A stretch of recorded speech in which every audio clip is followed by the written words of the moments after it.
Silencio, va a correr. Corre sonido. Corriendo. Rollo 1, escena 76, toma 1.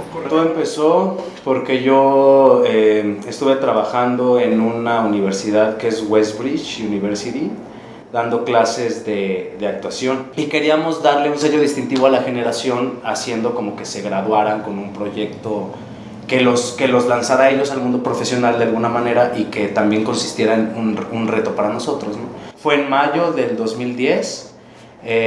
Yo vivía en la casa de Álamos de Soria 72 y me inspiré en la casa para escribir El Cuarto Maldito, que a mí siempre me pareció impresionante desde que llegué a vivir ahí, porque era un lugar al que nunca nadie entraba, que estaba lleno de basura y que tenía muchos garabatos y muchas cosas rarísimas. Cuando leo el guión, bueno, pienso que es una película difícil y sin embargo el proyecto es interesante, era como un reto hacer esta película.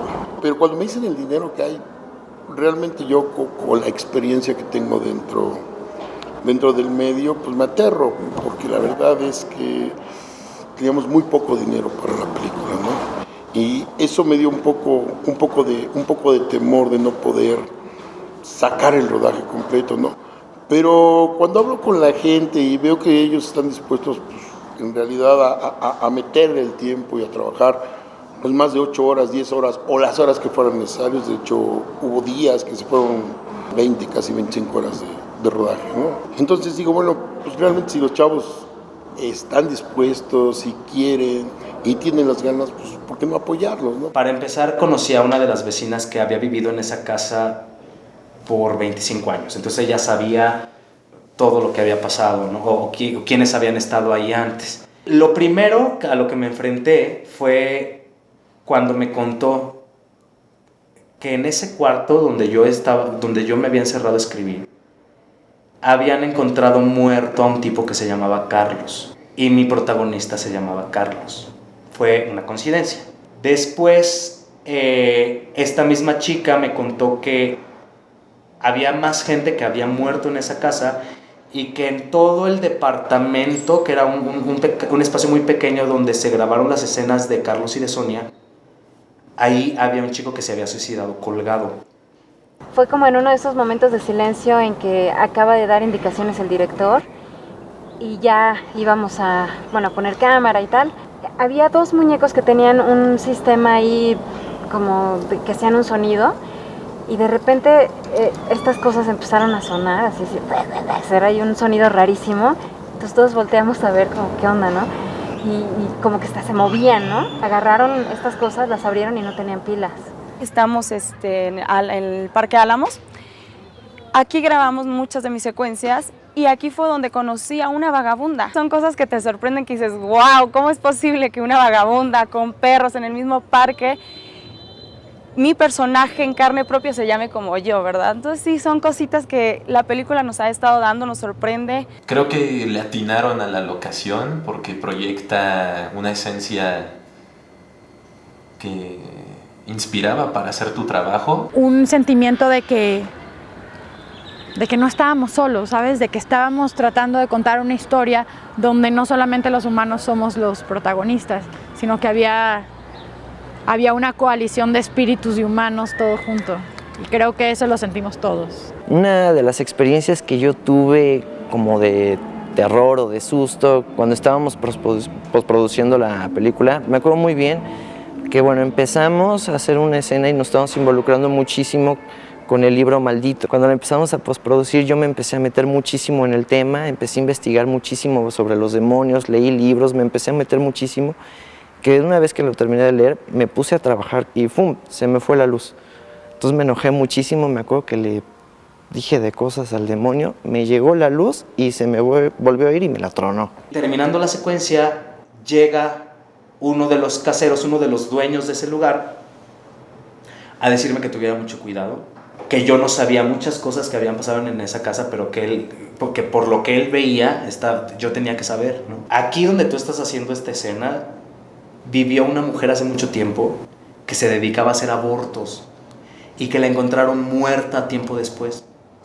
Y todos los productos que sacaba, todos los fetos que sacaba, los guardaba en frasquitos de Gerber. Creo que ese fue el colmo. Mi historia se trata de una mujer que practica abortos.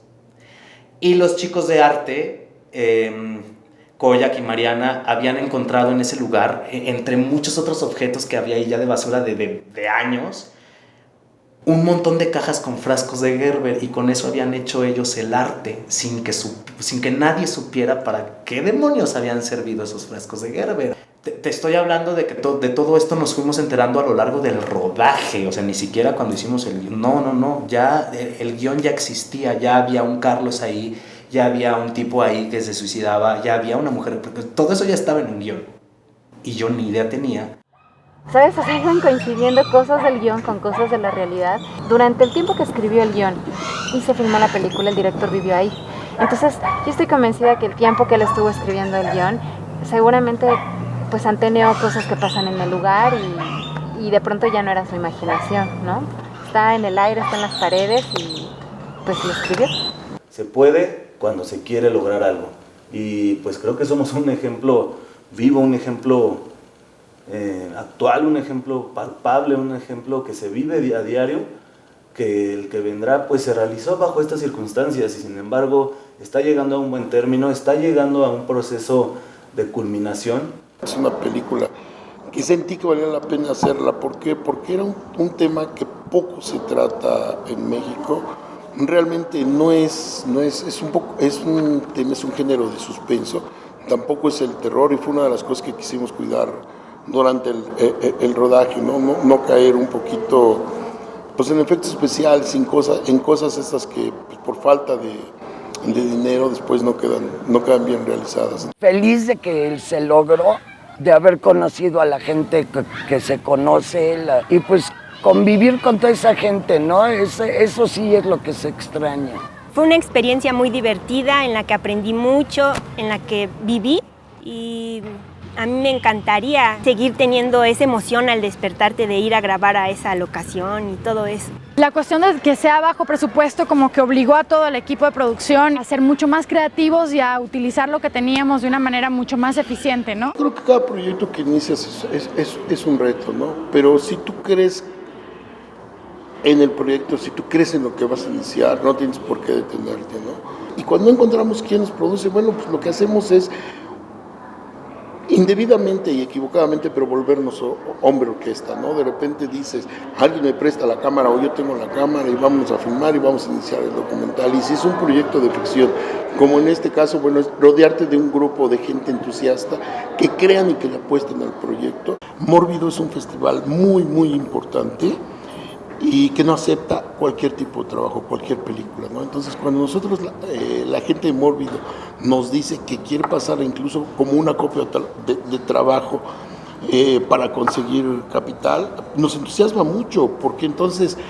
vemos que le empieza a ver gente externa y que nuestro producto o nuestro proyecto vale. Y es un halago también el hecho de llegar a ser contemplado en un festival especializado en cine de horror, especializado en cine fantástico, y que de alguna u otra manera nos pone en un escaparate a nivel internacional con producciones contemporáneas que se están haciendo de terror, ¿no? Buscar la forma de que México pueda salir cada vez más adelante con proyectos independientes que lo posicionen como un tiempo lo fue en un país que hacía cine que valía la pena por sus historias, por la calidad en la que están contadas, no por los efectismos. Nunca me importó el cómo debe ser, a mí me importaba más el cómo queríamos que fuera. Entonces puedo decir que es un cine diferente, es un cine de terror mexicano, no muy común, una atmósfera muy distinta, es otro color, eso es diferente. Y al ser diferentes somos únicos y les pedimos que nos apoyen, que nos recomienden que estén ahí para que nosotros podamos seguir trabajando para ustedes y seguir haciendo cine con la pasión y el amor que tenemos. Realmente fue una película en donde todo el mundo puso, yo no diría su granito de arena, yo diría su granote de arena, ¿no? Porque realmente sin la cooperatividad de mucha gente no hubiera podido surgir esta película, ¿no? Agradecer a toda la gente que se subió a este barco, todas las personas que confiaron en el proyecto, porque además fueron personas que no solamente confiaron en participar en un proyecto, sino además confiaron en que su propio trabajo fuera de beneficio para el proyecto, ¿no? El que vendrá es la ópera prima de un no cineasta, infinitos agradecimientos a todos, a mis actores, a mi crew, a mis asistentes, a toda la gente de postproducción, porque verdaderamente hay que entender que el cine es un proceso en el que intervienen muchas manos, y sería muy soberbio de mi parte decir que yo lo hice. No, lo hicimos todos. Cada quien lo hizo con la mugre de sus uñas, y le doy gracias a la mugre de las uñas de cada uno.